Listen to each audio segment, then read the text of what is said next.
The first panel to be installed is top panel 6, so this is probably the most crucial one to make sure that you get the position of it correct, as it's essentially going to set the rest of the canopy position. So to make sure you get it right, in terms of your side to side position, that should for the most part take care of itself, because these top panels come with bracketry cast into them, and they're going to be landing onto some brackets that are attached to the steel frame that have been marked out by a surveyor. So that should ensure that the panel sits in the correct location side to side.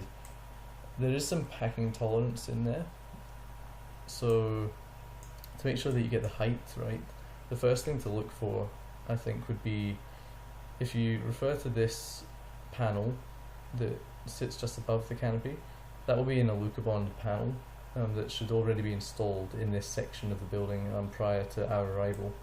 So what you ought to find, if this top panel is in the correct location, there should be a measurement of 210 millimeters, measuring from this very back edge here of this top panel to the underside of that Alucobond. Now, if that's way off, then I would suggest that their RL wasn't set correctly. So the other thing,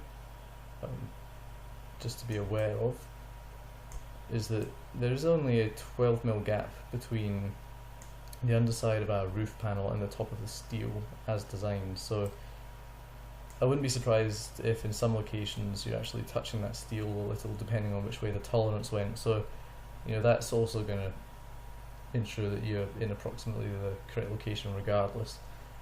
The only other things, although the angle going back into the building will be set somewhat by the steel frame, you just want to make sure that this angle here should be 5 degrees. So that's something to check with a level and make sure it's consistent going all the way along. And in terms of its how level it is in elevation, you just have to be horizontal to the ground plane. So again, check that with a level.